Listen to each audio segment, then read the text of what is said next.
Hello, and welcome to our second lunchtime talk this week. We're so glad that you're here. It's really exciting to see everyone. So we're thinking about purpose this week, which is quite a big theme. And today's talk is specifically thinking about what difference can God make when I'm not okay. So in a minute, I'm going to invite Niv up to give us this talk. He's one of the chaplains at the university, so we're really lucky he's here to talk to us today. We also have a Slido code, which is going to be on the screen throughout the talk. If you type that in on your phones, you can submit questions and also vote for questions you'd be interested to hear the answers to. And at the end of the talk, there'll be time to discuss and have Niv answer some of those questions for us. Yeah, so Niv, do you want to come on up? Wonderful. Well, it's a real delight to be with you, and please do, as Holly said, get on with the Slido, ask the questions you've got, stick them on there, because I'd love it if we could have a really good conversation and discussion. We're putting on a week like Purpose because we want to start that conversation, and we're so interested in what you have to bring to it as well. So I really love working with students in my role as chaplain, and I graduated from university 10 long years ago. And one of the things that I think has changed, because not a lot has changed, but one of the things I think has changed, is that your generation of students are so much more open to talking about when you're not okay. So much more open to talking about mental health issues, the way that stress and anxiety are piling up. That wasn't something we really talked about when I was a student. People would even say things like man up, which now I think is pretty much not an acceptable thing to say anymore if they come to you, if someone comes to you and they're hurting. I think that can only be a good thing. Can only be a good thing for us to be honest about what's really going on and not just pretending and putting on a show. And so what that means is that for some of us here, our question might come from a place of real pain. It might be that we actually are asking, what difference could God make when I'm not okay? It might be that you come here with lots of intellectual objections as well, and that's fine too. We're so glad you're here. But wherever this question is coming from, it's one that all of us are going to have to face. Even if you're having an amazing time as a student, you must have noticed that not everyone else around you is all the time. So what do we do with that? I've just come from a memorial for a staff member, actually my age, who died very recently, very tragically, very suddenly, and the grief in the room was palpable. So what difference can God make when life feels this dark, when things get this hard? I first asked that question for real, not just in an academic way, when I was a student, because I experienced something which I think at the time nearly broke me.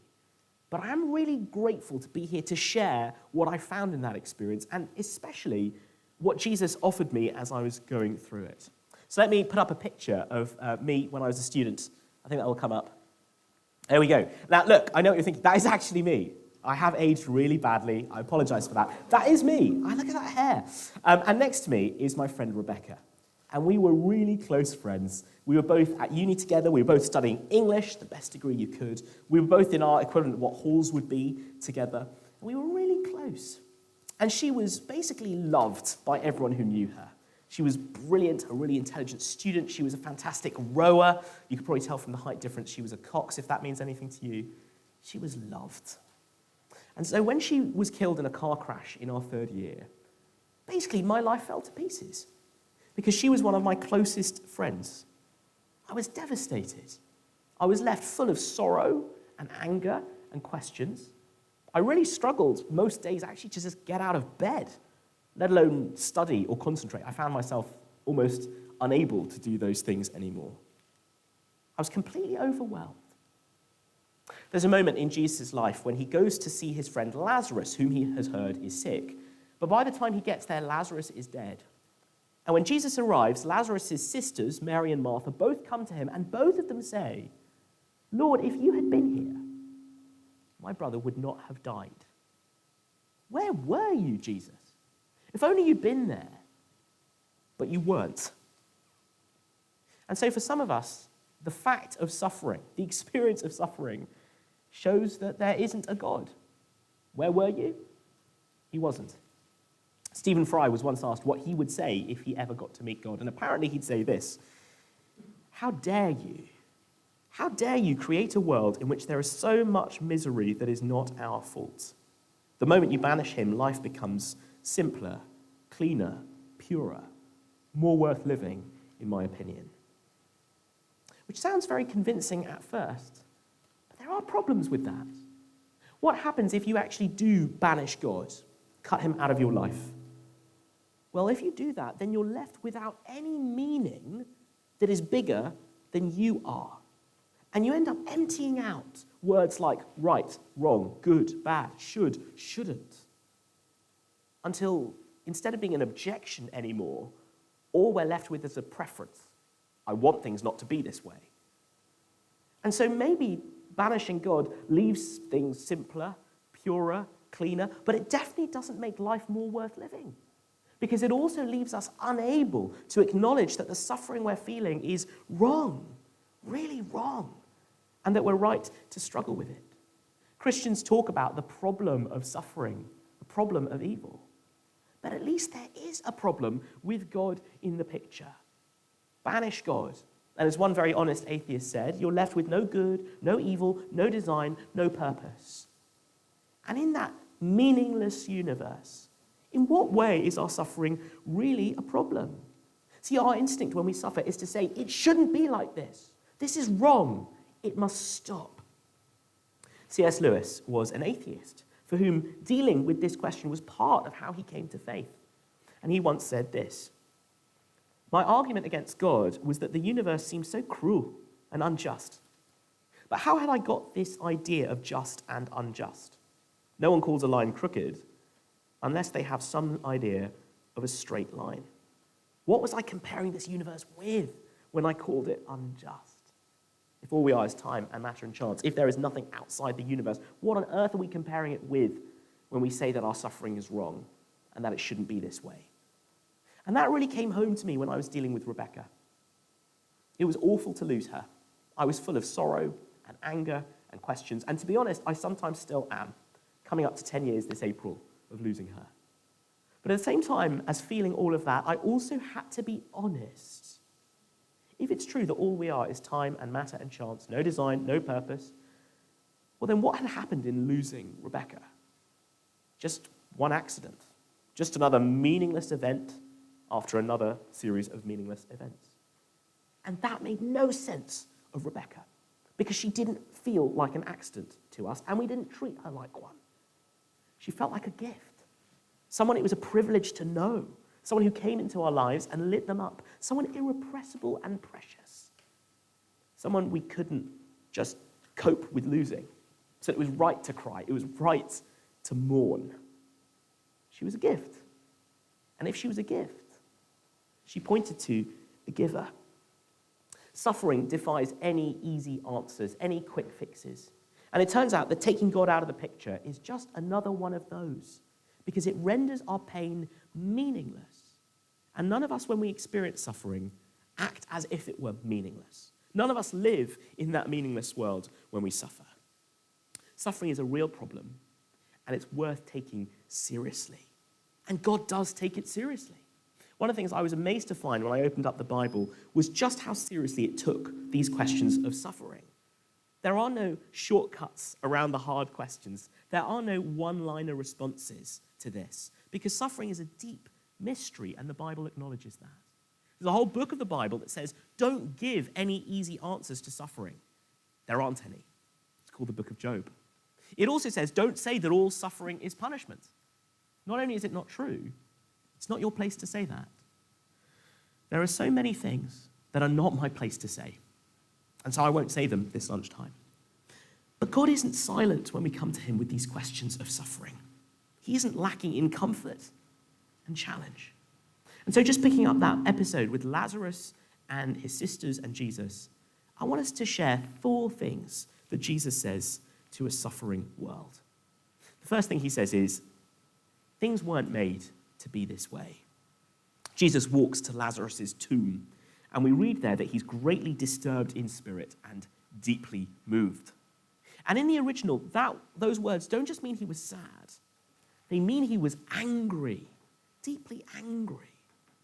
According to Jesus, sorrow and anger are right responses to the way the world is now. It's right to be angry at what's gone wrong. And so while I disagree with Stephen Fry's conclusions, his anger tells me he gets something very real about this. Jesus is angry because his world is deeply broken, and that's what suffering shows. And Jesus shows us that that brokenness is actually a symptom of another kind of brokenness. The brokenness of our world is the fallout of a broken relationship. We were each made by God, for God, but have all turned away from him and turned in on ourselves.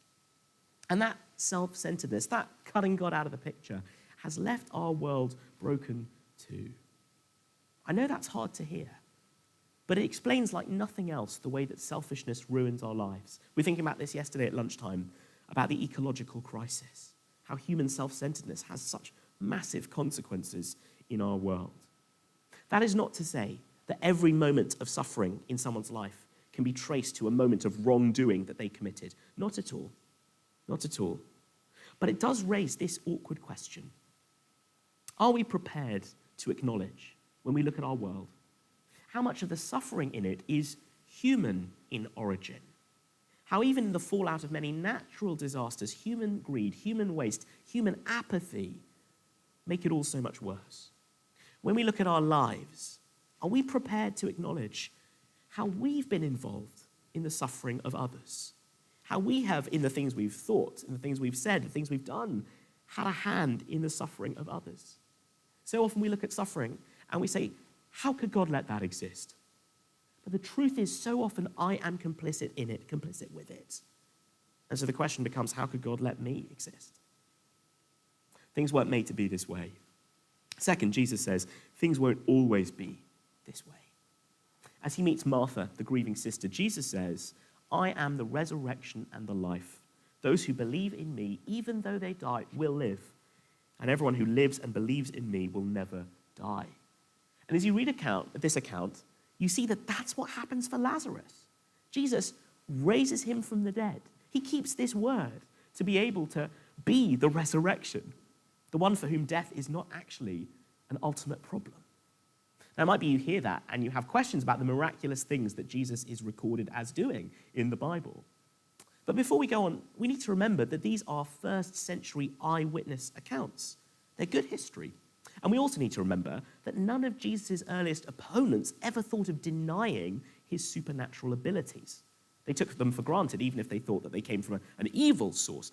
They said that Jesus would work wonders.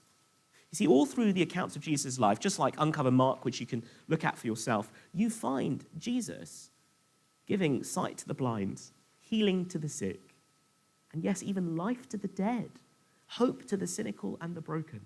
Everywhere he went, he was waging war on suffering, and everywhere he went, he was winning. But all these miracles Jesus is recorded as doing are not just party tricks. They're not just raw displays of divine power. Each one of them is a pointer to what God plans for his world. That he will make everything new. That he will fix everything that is broken. And he promises in the Bible a world without suffering in it, where every tear is wiped away and sorrow gives way to joy. And we each discover what Mary and Martha began to taste when they took Lazarus home that day.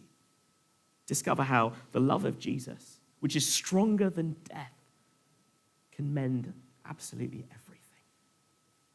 There's a moment in The Lord of the Rings. I don't know if you like The Lord of the Rings. I'm a big fan. Quite worried about what Amazon are going to do with the source material in their new TV show.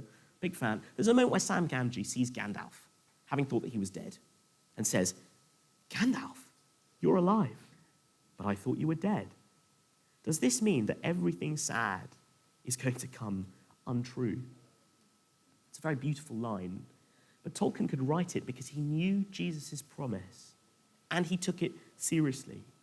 He knew that God does not promise that his world will carry on in suffering and struggle forever, but that God will come and intervene and wipe every tear away.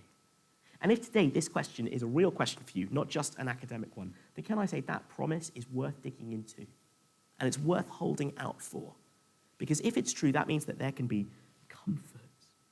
And you're right to long for a world without the stuff of suffering in it. Just think of that memorial service about an hour ago And the grief in that room, everyone there was longing for a world where death wasn't a thing. They were right to. They were right to. They weren't deluding ourselves, because that's what God promises, a world without suffering in it. And it's a beautiful promise. But it might make you think, okay, as beautiful as that may be, it's about a future that hasn't happened yet. What about today? What could God offer when I'm not okay today? Here's the third thing Jesus says to our suffering world. I choose to suffer with you. When we see suffering in our world, we get furious about it. And we're right to. We rage at God, a bit like Stephen Fry.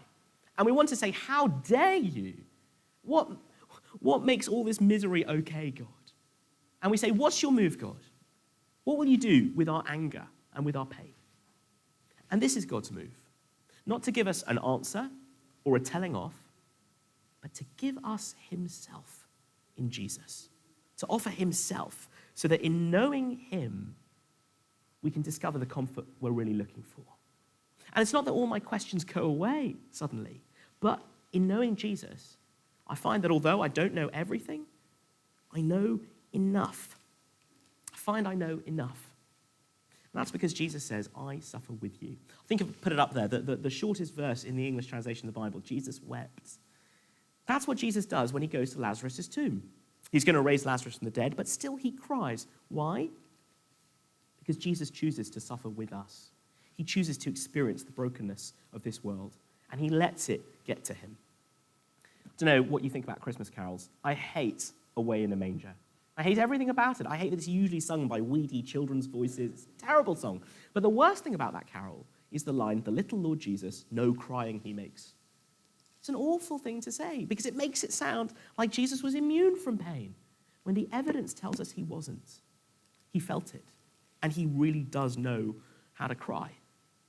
I read this encounter, Jesus and Lazarus and his sisters. I read it out loud at Rebecca's funeral. And Jesus' claim is that God was exactly where I was. He knows exactly what it's like to weep at the tomb of a friend. He gets it. Jesus says, I choose to suffer with you. He's a fellow sufferer. And he's even more than that. Fourth thing, Jesus says, I choose to suffer for you. The tears that Jesus shed over Lazarus were not a one-off thing. His life was full of suffering, and in fact, the climax of it all was a moment of terrible suffering. His death on a cruel Roman cross. And there he experienced mental anguish, physical agony, total rejection. But it wasn't an accident. Jesus had said all along that by dying like this, going where only the very worst deserve to go, he would be dealing with the root cause of all our suffering. And by dying for us, I think I put a verse up there, the righteous for the unrighteous, he will be bringing us to God and paying the price in person for our rejection of God in an act of cosmic restoration. And so 3 days later, despairing and desolate, Jesus' friends went to his tomb and found it empty and found him alive again. And as they encountered him, saw him, spoke to him, and we'll think a bit about this claim on Friday if you want to dig into the evidence for it, they discovered that he really was the resurrection and the life. And spurred on by what they found in the risen Jesus, they went on to change the world, which is why we're even having this conversation. This question may come from some very dark places in our lives, perhaps in your life. And Jesus steps forward as someone who knows the dark places intimately and who can make his comfort and hope a reality even there. So no, we don't have all the answers that suffering raises. But in Jesus, we discover all we need. Because the one who is beyond suffering in every way chose to suffer with us and suffer for us in his death so we could be forgiven. And then defeat suffering by rising again from the dead. And he invites each one of us to discover deep comfort in him. A comfort that those who follow Jesus would be able to tell you they experience even when at their very lowest, at their very worst. The poet Edward Shillito was looking back on World War I and the horrific loss of life. And he wrote a poem. I'm going to quote a verse from it now. The other gods were strong, but thou wast weak. They rode, but thou didst stumble to a throne. But to our wounds, only God's wounds can speak, and not a God has wounds, but thou alone. Shillito saying Jesus looked so unimpressive compared to the other stories of gods you might find out there. The others look so powerful, Jesus so broken. But that's the point. To our wounds, only God's wounds can speak, and not a God has wounds, but thou alone. This is the unique claim that the God who made you loves you, and loves you so much that he chose to become just like you, and to make your world of suffering and struggle his home. So he's not absent from our pain, but steps in to face it.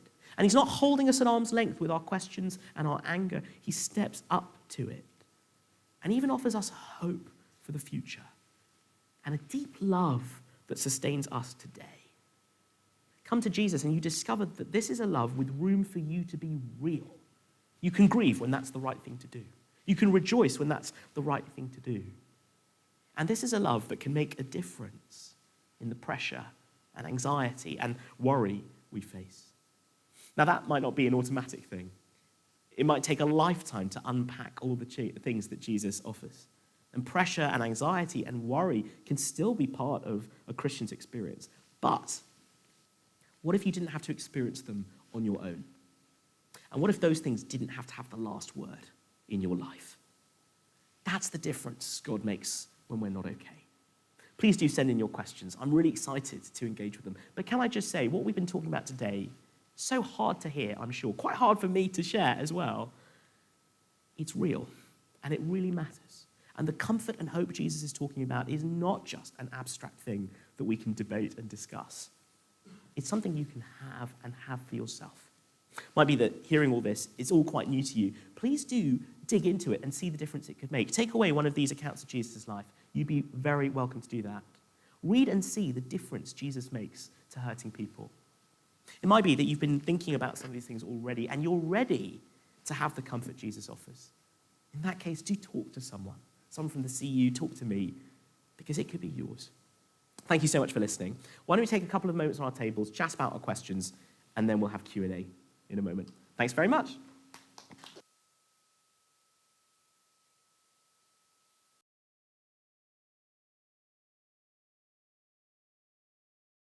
Oh, that's such a good question, and a very real question. And to be honest, I think grief, suffering, they're quite mysterious things. People experience them in different ways. And I think if you've ever really suffered, then you'll know that sometimes the way people have tried to comfort you has not helped. And you've kind of had to say, thank you so much, but also, no more please. So actually, I don't think there's a one-size-fits-all answer to this. I think it really is a matter of knowing your friends if they're going through that, and actually asking them from time to time, I love you, what would it look like to care about you? What would it look like to help? That's the kind of question that, sometimes we have to overcome some British reserve, but a good question to ask. I don't think there's just one thing. I think being there for people. I mentioned this book, Job. It's an amazing book and a really powerful book. There's a moment where Job, at the start, loses everything pretty much. Loses his home, loses his livelihood, loses his family. It's awful. And three of his friends, Bildad, Eliphaz, and Zophar, come and join him. They sit with him in the dust. And that's really great. And they're just with him. And then they open their mouths and ruin everything, because each one start trying to talk and give him a little explanation about why he must be suffering. And it's terrible. So maybe if you've got a friend who's really hurting, just be with them. And don't feel like you have to answer all their questions, because I don't think that actually does help all the time. Yeah. Great, thanks. So the next question is, if Jesus has chosen to take all of my suffering, then why do I still have suffering in my life? How can he suffer for me and yet with me? Thank you. And so when I say he's taken all our suffering, actually I think what I'm trying to say is he's taken on the sin that is the root cause of all suffering. And so we're not saying that Jesus suffered and so no one else would ever suffer. For one thing, literally in the page of the Bible, that makes no sense, because all of the first generation who followed Jesus suffered terribly for following him. They really weren't like getting a ticket to an easy life when they started following Jesus. Each one of them was persecuted, and many of them died in tremendous agony. So this is a really special question. What does it mean to say Jesus took our sin? and suffered for us. It doesn't mean that we won't suffer anymore, but it does mean a couple of things. One, it means that we will be guaranteed a place in that world without suffering, because Jesus, in dying for us, has dealt with the root cause of all of our suffering. Which is why the CU is putting on a week like this. We would love you to be part of that world. And that's the invitation Jesus makes. Secondly, though, before we get there, it can transfigure how we suffer. And so for those who follow Jesus, suffering is not the worst thing that could happen to you. We've discovered something extraordinary, that even in our suffering, God knows how to work. That even in the darkness, he can bring light out of that. And if he's the God who died on the cross and then rose again, then actually there is no moment of suffering and darkness too hard for him somehow to mend, to turn to good. And that does make a difference, because like I said at the start of the talk, all of us will suffer. None of us have a choice about it. You love someone, you'll lose them. You love something, it'll be taken away from you, or you from it. Suffering is part of the deal. How do we cope with that in this world? Do we pick something that basically takes the problem and says it isn't a problem?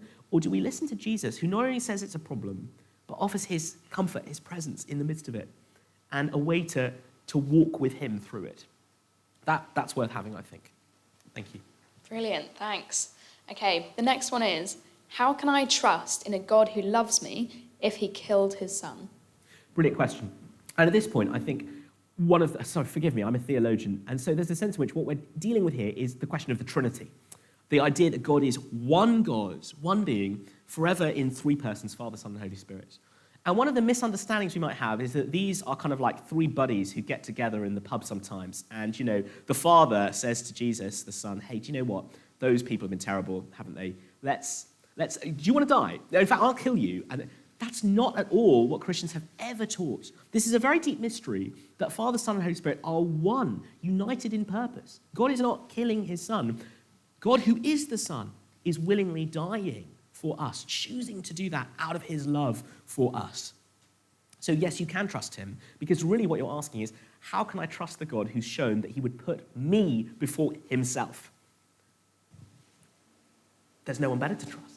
Because if he's the one who died for us, then there's literally nothing he wouldn't give up for you. You are literally to die for, according to him. So he might be worth trusting. Yeah. Awesome. Coming off of that, if God loves us that much, how does Jesus choosing to suffer for us, how does that help us with our personal lives in a practical way? Yeah, thank you. And I think in answer to this, again, it really does depend on what your personal life is and what the sufferings might be.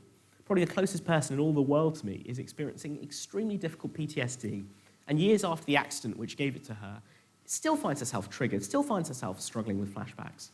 And so for her, clinging to Jesus' promise that he's with her and experiencing that makes a difference in all of those ways. And knowing that Jesus is not just with her as a kind of sympathetic presence, but someone who knows what it's like to suffer, someone who knows what it's like to be broken at a physical, mental level. That makes all the difference. That makes all the difference. That's just one example. For me, I had so many questions, so many issues when I was thinking about Rebecca, and like I said, still do a lot of the time. Knowing that in Jesus, I have the one I can go to and pour out all those questions before. And he isn't going to correct me. He's going to tell me off. He's going to say, no, do better. So if you read that book of Job, sorry, I keep coming back to it because it's so important in this discussion. Job says some pretty harsh things to and about God. But at the end of the book, God says, my servant Job has said nothing wrong about me. What? Well, that tells us that God is really very big. He will take it when we struggle. He will take it when we cry out to him. He isn't seeking sanitized suffering from us. I found that really helpful. Just two examples there. There are plenty of others. And maybe on your table, if someone there's a Christian, you might want to ask what it's looked like for them. I'm sure they'll have a different answer again. Great. On a slightly different theme, this one says, if I rejected God, and this played a part in causing the suffering of the world, when did I reject God? Because suffering predates me. Yeah. Brilliant question. And again, that question reflects so much of how Western individual culture has shaped us. Actually, what the Bible's talking about when it talks about how human sin has been part of the problem is actually talking about our solidarity in the big problem. So it's not about us as individuals, although yes, actually, us as individuals, we have rejected God. because each one of us have lived in ways even we know aren't right? But it isn't just about being an individual, it's also about the world in which we live, in which we're not, as John Donne said, an island entire of ourselves, but connected to others. And so it's true that actually the ways others have sinned have caused suffering in the world we've come into. I think that's a fairly challenging point if, like most 21st century Western people, you think that life is all about you as an individual engaging with reality. I think if you're from another culture, you wouldn't find this as challenging because you'd be a little more open to the idea that we have a sort of solidarity with others in how we've lived and how they've lived as well. I'm not saying one culture is better than another. Western culture has lots of advantages too, and other things in the Christian story that it shines light on. But on this one, I think that's part of this. So we are caught up in a network of complicity and wrongdoing, each one of us, and that predates us, absolutely. Yeah. Is it fair then that we suffer? Well, actually, we've all admitted it, and even the questions admitted it, yes, because we also have rejected God. But fairness is not the only thing going on in this. There's also a brokenness. There's also a pain to it. And sometimes we suffer things we would never have chosen, never have asked for, never even deserved. And I'm really grateful that in Jesus I have someone who can acknowledge that with me, who can say that that suffering was wrong, not this is karma somehow working itself out in your life. That's great. I think we've got time for one last question. So we've got, why didn't Jesus choose to exist in the modern age with a much larger population to both impact and help and heal? Yeah, great question. Again, and I think, here we go.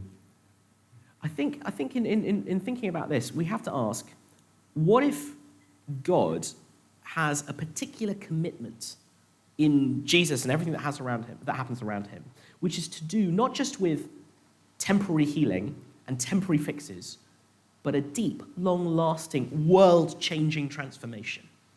And so if you open up the Bible, you'll see that Jesus doesn't just kind of pop up out of nowhere.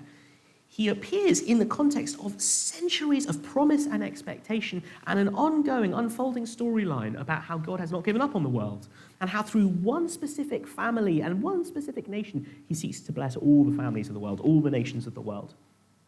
That's quite exciting because it means that God does value somewheres. Specificity matters to him.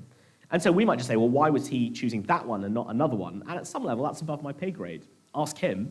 But at another level, open the Bible and you'll see that there is this ongoing context, without which, by the way, it's pretty much impossible to understand Jesus. He's always talking about how he fits into that story and, in fact, fulfills that story. And it's why for Christians, the Bible doesn't just begin with stories like Mark, but way back in the beginning. And yesterday, if you were here at lunch, we were thinking about some of those books as well. So yeah, a really good question. And I think be open to the possibility that what God had come to do in Jesus was a different thing from just lots of small fixes, but the biggest fix of all. And if it's true that Jesus died and then rose again, then that biggest fix of all has happened, is happening, will happen, and can happen for you. Great. Thank you so much, Niv. That was really excellent. And thank you so much, everyone, for coming, and especially for sending in questions and voting for those. If we didn't get to your question, please feel free to ask Niv or anyone else around who you know is part of the Christian Union. We'd love to chat with you about those questions more. And yeah, we've got a lot of other events happening this week. This evening, we'll be back in this room again at 7 o'clock. And our talk this evening is called, I've Lost My Purpose. How can I cope when everything is falling apart? There'll be more food, more chance to discuss, ask questions, and hear from a different speaker this evening. We'll have more lunchtime talks and evening talks for the rest of this week. There should be timetables around, so please do have a look. If there's anything else that would interest you, we'd love to see you again. And yeah, thanks so much for coming, and feel free to hang around and have more conversations.